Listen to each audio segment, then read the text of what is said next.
Hello guys, welcome back to our channel. അപ്പോൾ നെറ്റ് ചെയ്ത് കാണുമ്പോൾ തന്നെ മനസ്സിലാവുമായിരിക്കും ഇന്നൊരു അമ്പലം വിസിറ്റിന് ഇറങ്ങിയതാണ്. വെറുതെ വീട്ടുകാരൻ പറഞ്ഞു ഒന്ന് പോയിട്ട് വരാമെന്ന്. അപ്പോൾ പിന്നെ പോയേക്കാന്ന് വെച്ചു. കുറേയായി ഇപ്പം അമ്പലത്തിലേക്ക് വന്നിട്ട്. ഇവിടെ എവിടെയാണ് ഇപ്പം പപ്പറ സിറ്റിയിൽ നിന്നൊക്കെ മാറി സൗണ്ടൊന്നും ഇല്ലാതെ ഭയങ്കര ശാന്തതയായിട്ടുണ്ട്. ഇവിടെ ഇരുന്നിട്ടിപ്പോൾ സംസാരിച്ച് വീഡിയോ എടുക്കാൻ പോലും തോന്നുന്നില്ല. അങ്ങനത്തെ ഇതൊക്കെ കുറേ പേർക്ക് അറിയുന്നുണ്ടായിരിക്കും അമ്പലം ഏതാണെന്നുള്ളത്.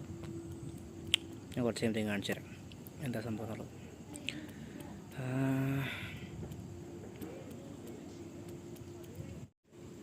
ഇത് കണ്ടില്ലേ, ഇവിടെ ഒരു ആൽമരവും സെറ്റപ്പൊക്കെ ഉണ്ട്. ബാംഗ്ലൂരുള്ളവർക്ക് ചിലപ്പോൾ ഇത് കണ്ടാൽ മനസ്സിലാവില്ലായിരിക്കും. പക്ഷേ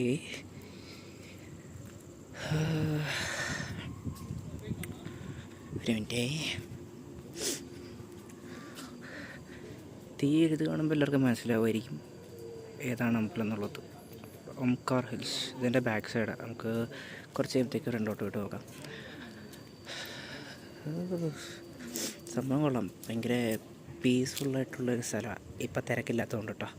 ഏതെങ്കിലുമൊക്കെ വിശേഷ ദിവസം അങ്ങനെ എന്തെങ്കിലുമൊക്കെ വരുവാണെങ്കിൽ ഭയങ്കര തിരക്കാണ് അവിടെ. ഞാനൊരു 2 പ്രാവശ്യമൊക്കെ വന്നിട്ട് തിരിച്ചു പോയിട്ടുണ്ട് ഉള്ളിൽ പോലും കയറാതെ. അത്രമാത്രം തിരക്കായിരിക്കും, നമുക്കതിനുള്ള സമയമൊന്നും കിട്ടത്തില്ല. പക്ഷേ ഇന്ന് അടിപൊളിയായിരുന്നു. കുറേ ലൈറ്റൊക്കെ ഇട്ട് എന്തോ പരിപാടി ഉണ്ടെന്ന് തോന്നുന്നു. എന്തോ ലൈറ്റൊക്കെ ഇട്ട് അടിപൊളിയായിട്ട് മിന്നി തിളങ്ങിയപ്പോണ്ട്. ഇത് എല്ലാ ദിവസവും ഉള്ളതാണെന്ന് അറിയത്തില്ല. വൈകുന്നേരം ഈ ഒരു സമയത്ത് ആദ്യമായിട്ട് ഇങ്ങോട്ട് തന്നെ. നമുക്ക് പതുക്കെ താഴത്തോട്ടിറങ്ങാം. ഇവിടെ 8:30 വരെ ഉള്ളൂ സമയം. ഇപ്പം തന്നെ ഏകദേശം 8 മണി വരെ കണ്ടാവാറായി. ഇനിയിപ്പോൾ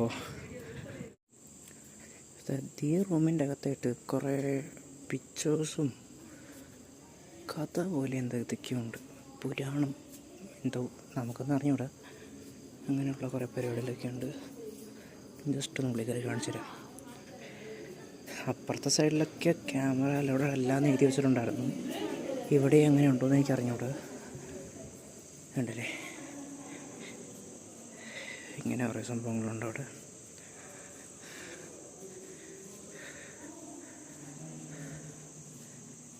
I hope you guys can see this. പക്ഷേ ഇതൊക്കെ എന്താ സംഭവം എന്ന് എനിക്കറിയില്ല കേട്ടോ. ഇത് മറ്റേ രാമനും സീതയും ഒക്കെയുള്ള പരിപാടിയാണെന്നറിയാം.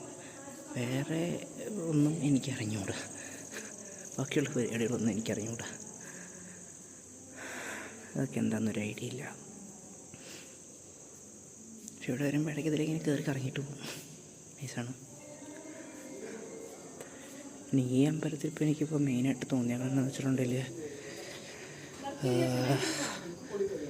ഇതെവിടെ കുറേ ഗോപുരം കണ്ടോ.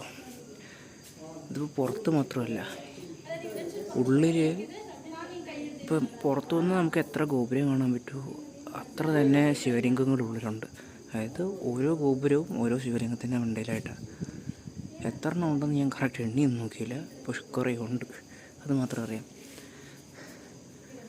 അങ്ങനെ ഉള്ളിലുള്ള അത്രയും പ്രതിഷ്ഠകൾ പോരാതെ ഇവിടെയും കുറേയുണ്ട്. ഈ ഒരു നിര മൊത്തം ഈ ജനലല്ല ഗേറ്റ് പോലെ വെച്ചാണ് മൊത്തം ഓരോ ശിവലിംഗമാണ്. ഇതിങ്ങനെ ഇതിലെ നമുക്കിങ്ങനെ കിടന്ന് കറങ്ങാം. എന്താ ഇവിടെ നിന്നുള്ള വ്യൂ ഉണ്ടല്ലേ. പിന്നെ വലിയ വ്യൂ ഒന്നും പറയാനില്ല. നമുക്ക് ലൈറ്റ് കാണാൻ പറ്റുമല്ലോ, അത് അത്ര ഉള്ളൂ. അതിൽ കൂടുതലൊന്നും ഇപ്പോൾ കാണാൻ പറ്റത്തില്ല. ലൈറ്റ്, കുറേ ലൈറ്റും കുറേ ബിൽഡിങ്ങും കാണാം. ഇവിടെയുള്ള ഈ പോർഷൻ കാണത്തില്ലേ.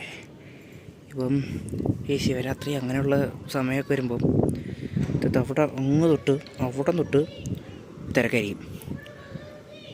ഞാൻ അവിടെ വരെ വന്നിട്ട് തിരിച്ചു പോകും. കാരണം ഈ തിരക്കായിരുന്നു, നിൽക്കാൻ മടിയായിട്ട് നമ്മളങ്ങനെ ഈ സൈഡ് തിരിച്ചു പോകും. അത്രമാത്രം തിരക്കായിരിക്കും ഇവിടെ. അതാണ് എൻ്റെ ഫ്രണ്ട് സൈഡ്. കണ്ടാ, ഇന്നിപ്പോൾ മിന്നി തിളങ്ങിക്കുക. ഇന്നല്ല, ഇതെല്ലാ ദിവസവും ഉള്ളതാണ്. അപ്പോൾ ഞാൻ സ്റ്റേ ചെയ്യുന്ന അവിടെ നോക്കിയിട്ട് അത് കാണാൻ പറ്റും. അതായത് ഈ ഗോപുരം മാത്രം. അപ്പോൾ എല്ലാ ദിവസവും തന്നെ ലൈറ്റൊക്കെ ഉണ്ടാകാറുണ്ട്. മിന്നി തിളങ്ങി നിൽക്കുന്നു. ഇനിയിപ്പോൾ ഇവിടുത്തെ പോകാൻ സമയം. ഇപ്പോൾ അതൊക്കെ ഇറങ്ങട്ടെ. നമ്മളിങ്ങനെ തിരിച്ചിറങ്ങി നമ്മുടെ പടക്കുതിരയുടെ അടുത്തെത്തി. നമ്മൾ കഴിഞ്ഞ ദിവസം പടക്കുതിരയിൽ നിന്ന് സർവീസ് ചെയ്തായിരുന്നു. സർവീസ് എന്ന് പറയുമ്പോൾ ഇപ്പോൾ കണ്ടാൽ മൊത്തം പൊടിയായിരിക്കും. അത്യാവശ്യം ഒരു 2,500 രൂപ പൊട്ടി. ജസ്റ്റ് ഓയിൽ ചേഞ്ച് ചെയ്തു, ബ്രേക്ക് പാഡ് മാറി, പിന്നെ എന്തായിരുന്നു ബ്രേക്ക് ഫ്ലൂയിഡ് മാറി, അങ്ങനെയുള്ള ബേസിക് ആയിട്ടുള്ള കാര്യങ്ങൾ. എന്നാലും 2,000 സംതിങ് പൊട്ടി. പിന്നെ ഇവിടുത്തെ ടെയിൽ ലാമ്പിൻ്റെ ബൾബ് മാറ്റേണ്ടതുണ്ടായിരുന്നു, അതൊക്കെ ചെയ്തു. ഇപ്പം പിന്നെയും പഴയപടി സെറ്റായി. നമുക്ക് സീറ്റ് മൊത്തം പോയി തുടങ്ങി. ഇപ്പോൾ സീറ്റ് കവറൊന്ന് സെറ്റ് ചെയ്യണം. അതാണ് ഇനിയിപ്പോൾ അടുത്തുള്ളൊരു പരിപാടി. നമ്മളിപ്പോൾ ഇല്ലേ ഈ ഒരു സമയത്ത് ഇവിടെ അത്യാവശ്യം തിരക്കൊക്കെ ഉണ്ട്. കണ്ട ഇത്ര വണ്ടി ഉണ്ടെങ്കിൽ അവിടെ ഇപ്പോൾ എന്തൊരു ആൾക്കാരുണ്ടോയെന്ന് ഒരു ചോദിക്കേ. അവിടെ മൂടിക്കെട്ടിയിട്ടാണ് കണ്ട. കാണോ ഇതത് ഇതാ കാണുന്നത് ഒരു പഴയ മെർസിഡീസ് ബെൻസിൻ്റെ W124. നേരത്തെ ഇടയ്ക്ക് വന്നപ്പോൾ ഇത് കവർ ചെയ്തിട്ടില്ലായിരുന്നു. പക്ഷേ ഒരു ക്ലാസിക് കിട്ടും, ജസ്റ്റ് ഒന്ന് കാണിക്കണം എന്നുണ്ടായിരുന്നു. അത് കവർ ചെയ്തിട്ടില്ലായിരുന്നെങ്കിൽ ഇത് കാണാൻ വേണ്ടിയുള്ളൊരു വൈറ്റ് കളറ് എപ്പോഴും യൂസ് ചെയ്യുന്നൊന്നുമല്ല, വെറുതെ ഇട്ടാണ് വേണ്ടിയാണ്. പക്ഷേ ആദ്യമൊക്കെ ഒന്ന് കവർ ചെയ്തിട്ടില്ലായിരുന്നു. ഇപ്പോൾ അവരൊന്ന് കവർ ചെയ്ത് വെക്കാനെങ്കിലും നോക്കി, നല്ല കാര്യം.